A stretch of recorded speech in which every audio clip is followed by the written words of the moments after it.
India developed country ಅಂತ ಇರೋದ್ರಿಂದ foreign ಫಂಡ್ಗೆ ಬದಲು ಅದಕ್ಕಿಂತ ಹೆಚ್ಚು ಹಣ ಕೊಡ್ಲಿಕ್ಕೆ ನಮ್ಮಲ್ಲೇ ಬೇಕಾದಷ್ಟು ಕಾರ್ಪೊರೇಟ್ ಸಂಸ್ಥೆಗಳಿದ್ದಾವೆ. ಯಾವುದೆಲ್ಲ 500 ಕೋಟಿಗಿಂತ ಹೆಚ್ಚು ಟರ್ನ್ ಓವರ್ ಏನೋ ಪ್ರಾಫಿಟ್ ಅನ್ನ ಇದು ಮಾಡ್ತಾರೋ ಅಂತ ಎಲ್ಲ ಕಂಪನಿಗಳಿಗೂ 2% ಅಂತ ಹೇಳಿದ್ರೆ ಮಸ್ಟ್ ಅಂತ ಇದೆ. ಆ ಮಸ್ಟ್ ಇರೋದ್ರಿಂದ ಅದನ್ನ ನಿಮ್ಗೆ ತಗೊಳ್ಳಿಕ್ಕೆ ಅವಕಾಶ ಇದೆ. ಬಟ್ ತಗೊಳ್ಬೇಕಂದ್ರೆ ನಾನೀಗ ಒಂದಷ್ಟು ಬೇಸಿಕ್ ಆಗಿರುವಂತದ್ದು ಹೇಳ್ಬಿಡ್ತೀನಿ. ಒಂದು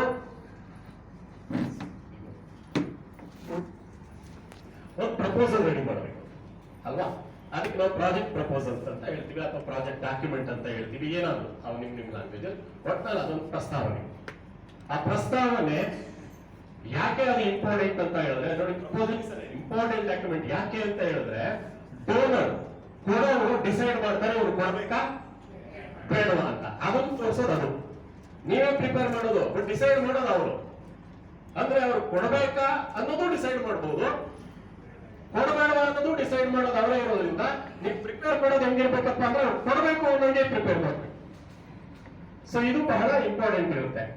ಹಾಗಾಗಿ ನೀವು ಅದನ್ನ ಪ್ರಿಪೇರ್ ಮಾಡ್ಬೇಕಾದ್ರೆ ಎಷ್ಟು ಯೋಚನೆ ಮಾಡಬೇಕು, ನಿಮ್ಮ ಮೆದುಳಿಗೆ ಕೆಲಸ ಕೊಡಬೇಕು ಅಂತ ಹೇಳಿದ್ರೆ ಎಲ್ಲ ಆಂಗಲ್ ಅಲ್ಲೂ ಯೋಚನೆ ಮಾಡಿ ಅಷ್ಟು ಎಫೆಕ್ಟಿವ್ ಆಗಿ ನಿಮ್ಮ ಪ್ರಾಜೆಕ್ಟ್ ಪ್ರಪೋಸಲ್ ರೆಡಿ ಮಾಡಬೇಕು.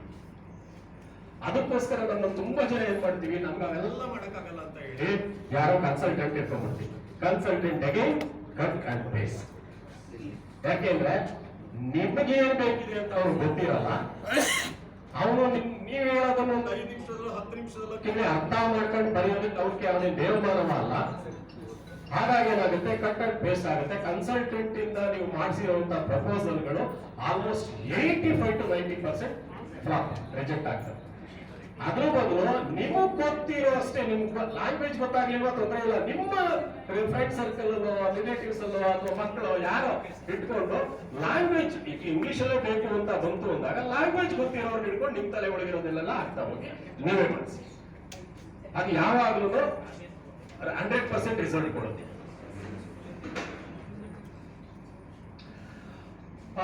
ಪ್ರಪೋಸಲ್ ನೀವು ಬರಿಬೇಕು ಅನ್ನೋದು ಮೊದಲು ಫಸ್ಟ್ ಕೆಲಸ ಮಾಡಬೇಕಾಗಿರೋದು ಒಂದು ಐಡಿಯಾ ಜನರೇಟ್ ಮಾಡಬೇಕು, ಯಾವುದ್ರ ಮೇಲೆ ನಾವು ಬರಿಬೇಕು ಅನ್ನೋದು. ಸೊ ಆ ಪ್ರೀ ಪ್ಲಾನಿಂಗ್, ನೀವು ಐಡಿಯಾ ಜನರೇಟ್ ಮಾಡಬೇಕು ಅಂತ ಹೇಳಿದ್ರೆ ನಿಮ್ಮ ವರ್ಕಿಂಗ್ ಏರಿಯಾ ಏನಿದೆ ಫಸ್ಟ್ ಒಂದು ವರ್ಕಿಂಗ್ ಏರಿಯಾ ಮಾಡಿ ನೋಡಿ. ಹಲವಾರು ತರ ಪ್ರಪೋಸಲ್ ಮಾಡ್ತಾರೆ. ಒಂದು ನಾವು ಕೆಲಸ ಮಾಡ್ತಿರೋ ಏರಿಯಾನೇ ಇಟ್ಕೊಂಡು ಪ್ರಪೋಸಲ್ ಮಾಡ್ತಾರೆ, ಅಥವಾ ನಾವು ಒಂದು ಕಾನ್ಸೆಪ್ಟ್ ಒಂದು ವಿಷಯ ಇಟ್ಕೊಂಡು ಆ ಏರಿಯಾ ಆಮೇಲೆ ಹುಡುಕೊಂಡು ಪ್ರಪೋಸಲ್ ಮಾಡ್ತಾರೆ. ಈ ತರ ಬೇರೆ ಬೇರೆ ಬೇರೆ ಬೇರೆ ಸ್ಟೇಕ್ ಹೋಲ್ಡರ್ಸ್ ಬೇಸ್ ಮೇಲೆ ಅಥವಾ ನನ್ನ ಇಂಟ್ರೆಸ್ಟ್ ಮಾಡ್ಕೊಂಡು ಆಮೇಲೆ ಸ್ಟೇಕ್ ಹೋಲ್ಡರ್ಸ್ ಹುಡುಕುವಂಥದ್ದು, ಈ ತರ ಎಲ್ಲ ಬೇರೆ ಬೇರೆ ಆಸ್ಪೆಕ್ಟ್ ಎಲ್ಲ ಇರುತ್ತೆ. ಸೊ ಅದು ನೀವು ಡಿಸೈಡ್ ಮಾಡ್ಕೊಳ್ಳಿ ಹೇಗೆ ಅಂತ. Next, your pre planning should have a pointed and approach that fits into a model.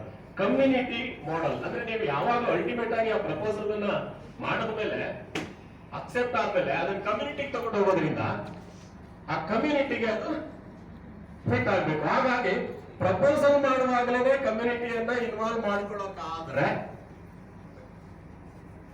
ಒಂದು ಒಳ್ಳೆ ಅವಕಾಶ ಸಿಗುತ್ತೆ. ಯಾಕೆಂದ್ರೆ ಅದರಿಂದ ನಿಮ್ಗೆ ನೀಡ್ ಏನು ಅನ್ನೋದು ಐಡೆಂಟಿಫೈ ಮಾಡ್ಲಿಕ್ಕೆ ಸುಲಭ ಆಗುತ್ತೆ. ಇನ್ನೊಂದು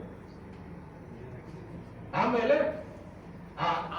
ಅದನ್ನ ಇಂಪ್ಲಿಮೆಂಟ್ ಮಾಡ್ಲಿಕ್ಕೆ ಅವೈಲೇಬಲ್ ರಿಸೋರ್ಸ್, ನಾಟ್ ಓನ್ಲಿ ಮನಿ, ಬರೀ ಹಣ ಹೊಂದಿದ್ರೆ ಆಗೋದಿಲ್ಲ ಅಲ್ವಾ, ಅದ್ರ ಜೊತೆಗೆ ನಿಮ್ಗೆ ಬೇರೆ ಬೇರೆ ಬೇರೆ ಬೇರೆ ರಿಸೋರ್ಸಸ್ ಬೇಕಾಗುತ್ತಲ್ಲ. ಸೊ ಅದನ್ನು ನಿಮ್ಗೆ ಐಡೆಂಟಿಫೈ ಮಾಡ್ಲಿಕ್ಕೆ ಸುಲಭ ಆಗುತ್ತೆ.